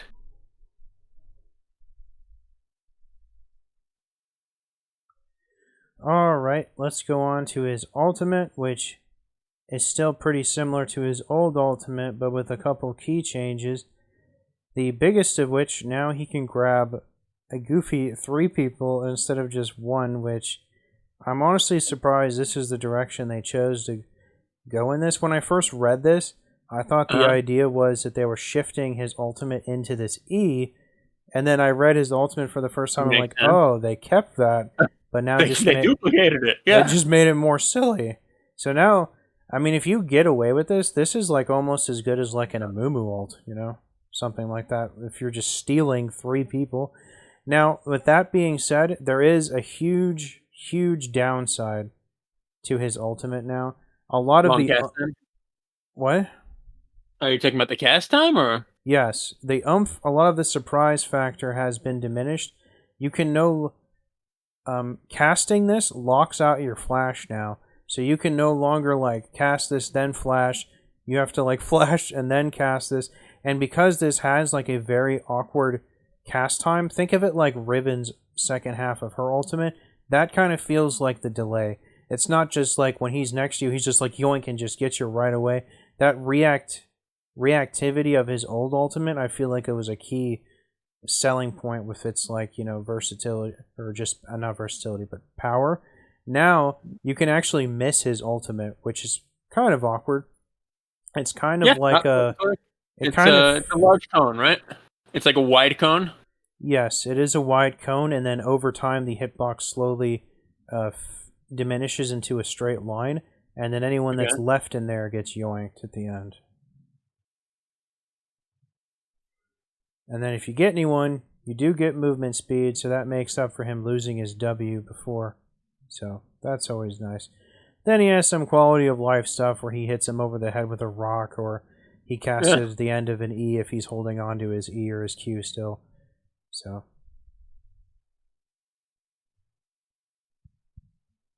Yeah, and it says here that that the only thing he's really able to use during his while he's got people in his ultimate is his W. But it wasn't clear for his E if you have somebody suppressed whether you can use your other skills or not. I don't remember. I want to say he can use his W still, but I don't remember. Okay, but you don't think he can auto or use other stuff? He can't or his use, Q? He definitely cannot auto or Q. Okay. During his E. So it's probably the same as Impale, and they just didn't note it here, but Oh but yeah, there like is one more thing that's kind of different. I'm pretty damn sure the old Skarner, he could still auto attack them and hit them with his abilities while he had them impaled. Now, Skarner can't damage anyone that he has impaled while he has them. Oh, really? So you can't just keep autoing them or Q them after you impale them. All you can do is can other people damage them? Yeah, you can still drag them, but you can't hurt them, which feels kind of strange. And it's funny, when I was doing this against, like, Trundlebot, who's the bot I always beat up on, I was constantly trying to damage him while he was in my ultimate, and it was just something I was very used to. It just didn't work. So, like a Brand can put down a W where the person you're dragging is and damage them. Vayne can auto attack them. Oh yeah, I mean your allies can do anything. Okay. So this is still, like, awfully good. You And know, it comes with a pretty nice damage too. 150, 250, 350. I would kind of ignore the 100% AP. I think that if you're building AP Skarner here, you're probably trolling. Maybe Rylais would work. I forget, but I think like Shattered Earth with the on hit damage from attacking with your Q up, proc Rylais or no? I don't know, but if you want perma-slow, Iceborne Gauntlet's a way better way to go. Yeah. I'm just trying to think if there's any AP items that Skarner would want to use because he has two really nice ratios, but I still think you're probably trolling if you're building that. Yeah, just think about it though. You can suppress someone for 1 second in your E, stun them for 1.5 seconds in your by flinging them into terrain. That's 2.5 seconds of CC. Not only CC but a complete stun. And then charge up the your ultimate while they're stunned, making it impossible for them to get away, and suppress them for another 1.5 seconds after that, for a total of 4 seconds where they cannot do jack shit. In a perfect storm, yeah, that is a lot of CC, but from doing this several times myself, I feel like it's very, if you're not ulting them right after doing your E, I feel like the E or the ultimate has lost a ton of consistency with this long cast time. You really feel it. I mean, he just stops like he's just charging up like a Right. channeled ability. You really feel Yeah. it now with this long ass cast time. It doesn't feel anywhere near as good or as clean as the old Skarner ult whatsoever. I mean, sure, but it's not going to feel too bad if there's two people stuck in a Morgana stun or a Syndra stun or a Seraphine ultimate. Oh yeah, I mean if you're comboing it, yeah, it's gonna feel great, especially if you get Right. three people. But if you're trying to like open with your ultimate or combo this by yourself, it's gonna feel really kind of disheartening sometimes. Yeah. I think the idea is, unless you're like catching somebody, unaware from a bush or something like that, you're probably going to use this after your E. And yeah, 4 seconds of just full, non-negotiable, complete CC. Seems really good. I think it's good too. Not so much for His the only CC. his only real weakness is that he doesn't have the same damage against squishies that like a lot of other champs might have. Oh no, I think he'll definitely be every bit as much a terror against like the squishies as the old Skarner was, who was going like kind of an off damage build. This passive is so good. His Q is so Mhm. good, and his tank scaling or the health scaling is so insanely good. I mean, it's just that's honestly the thing I like about it the most. I mean, the CC is awesome and all that, but I assumed he was going to have a lot of CC. So what's But his weakness? what's his weakness? What's his weakness?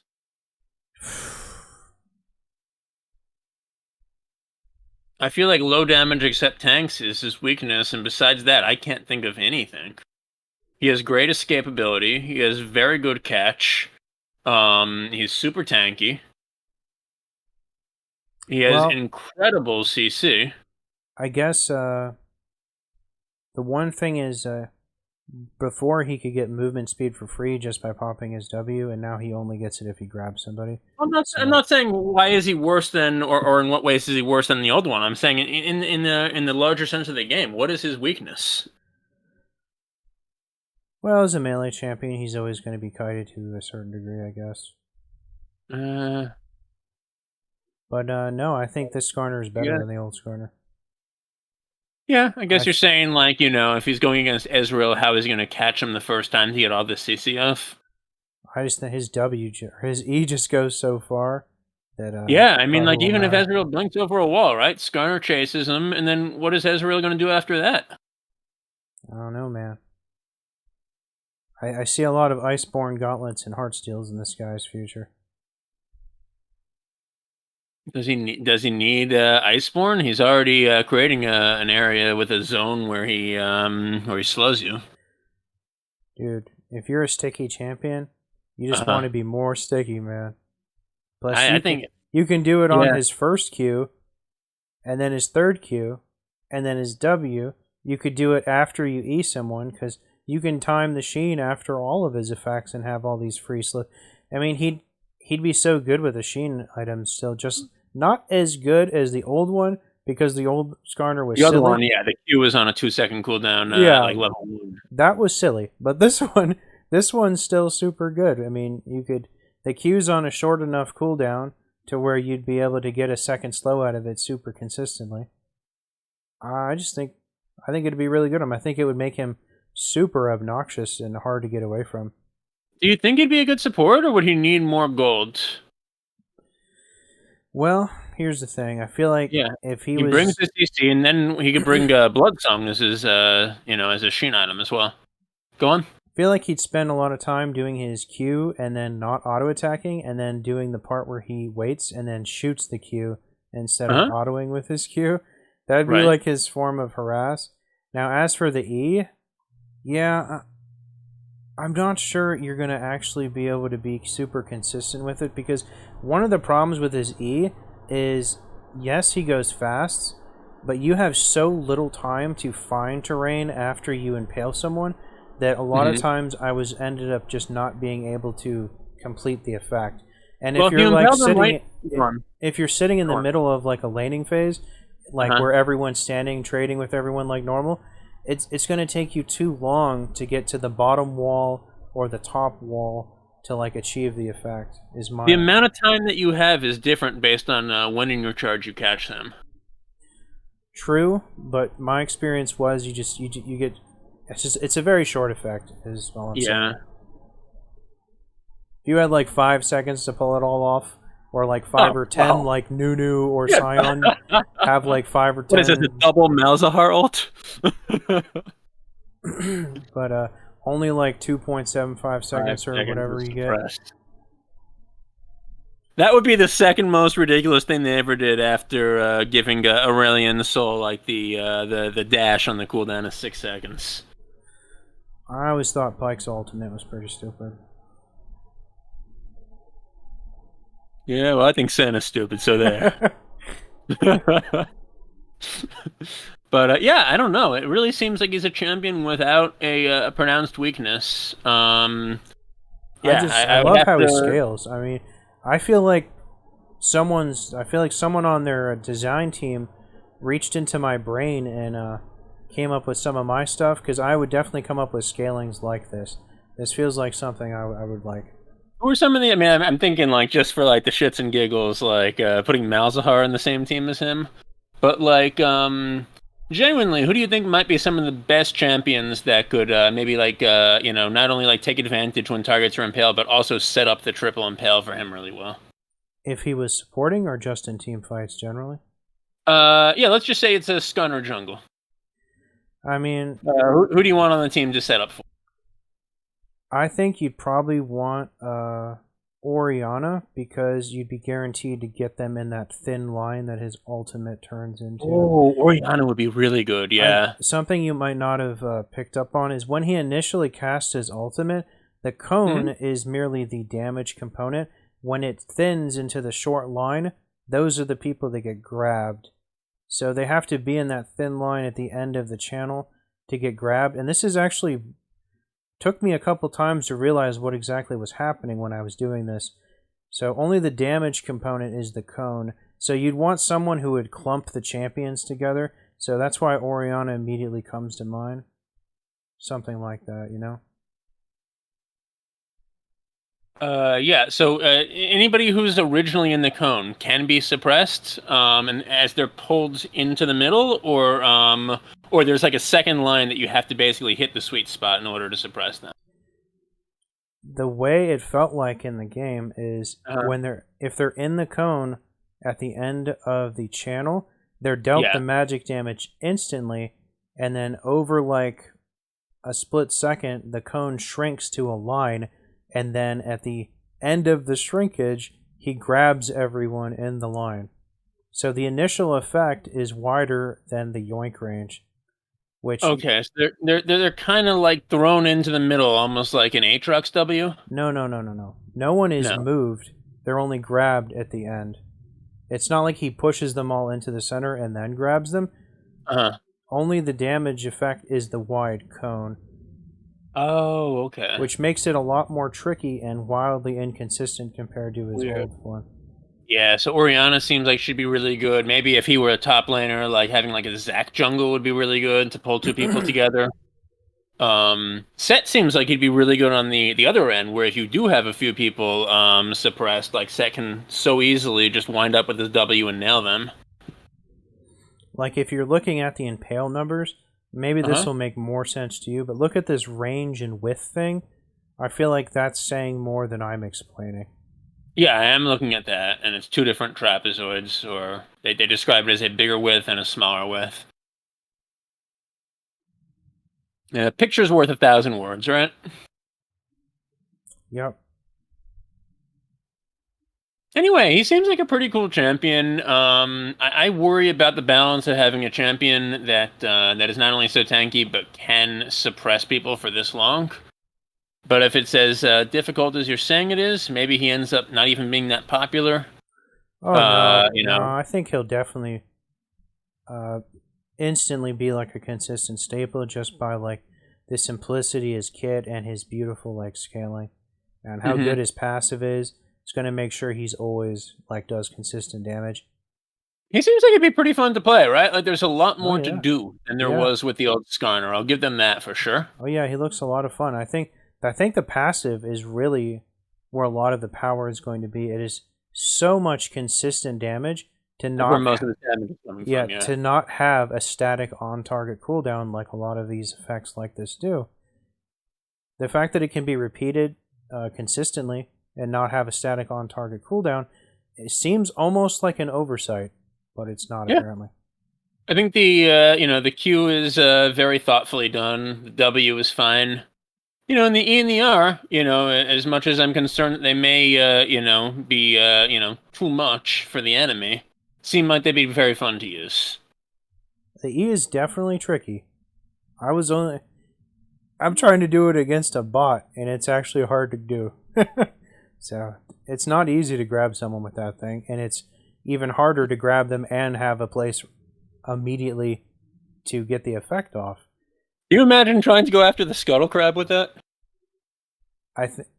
If they have any mobility skills at all, it'll be Uh-huh. impossible to hit them with your E, because just the way you adjust and how short the effect is, you'll have no time to adjust for their adjustment. So, Really? Okay. yeah.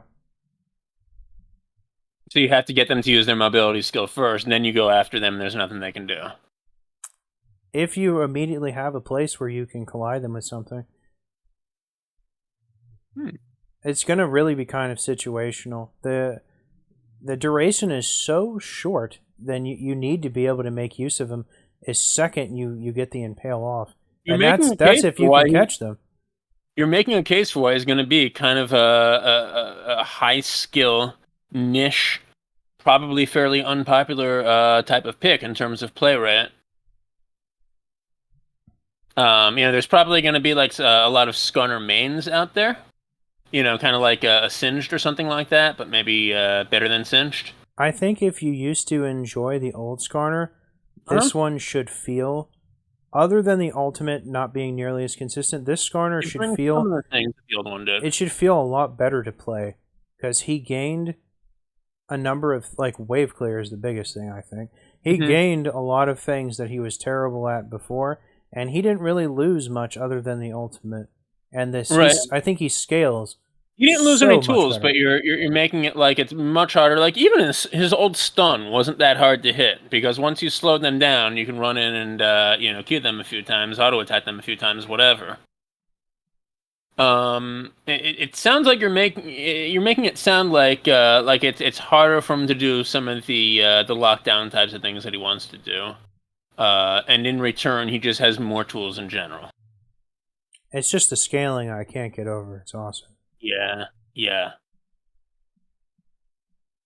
All right. I don't know. I'm gonna give this a 6.5. I think it's a pretty solid rework. Parts of it are thoughtful. I have concerns about whether it's going to be fair. I have concerns about whether he's going to be popular. Wish the W were a little bit cooler, but I think there are a lot of fun to use tools here. I think the E is going to be very fun to use if you get good at it. I think the Q is thoughtful. And I think this is definitely a quality rework of a champion that, particularly with those stupid little like shrines all around the map, was just suffering Those were from goofy. design that was languishing. Yeah, like I think this was a worthy project, and they did a fine job with it. How about you? I'm What are you happy giving them? with it too. I think I'd give it a 7 out of 10. Solid 7. I have to lose a point for them for the completely Crystal. getting away from his original visual theme, which I feel like they've done a good job at maintaining most of the reworks. Now he looks like he's some kind of jungle scorpion instead of a cool magic scorpion. Not as much a fan of that, and just the laziness of the ultimate. I was disappointed. I thought it was gonna be something fundamentally different than what it turned out to be. And the three tails, I'm sorry, I just don't like it. Taking away 3 points for Three Tails. And they could have found a way for him to hold a rock in his one tail. I think it would have been fine. Yeah, I guess so. I mean, they could have even had him like impaled 3 different people with one tail, I suppose. Yeah, I mean, it shot like a laser beam before. It could just shoot another laser beam, you know? So, it's fine. All right, man. Well, this was fun. I'm definitely looking forward to trying them out or seeing you play them and missing the new bot with your E. I don't think I have the balls to play him in a regular game. His Eve make me look like a fool. But yeah, I bet he's really easy to execute in ARAM where all the walls are right next to you all the time. Ooh, true. And there's always 5 targets there too. Yeah, Like even if your exactly. first guy gets out of the way, like Super cheesy. you impale the poor Soraka standing behind that target, trying to heal them. Yep.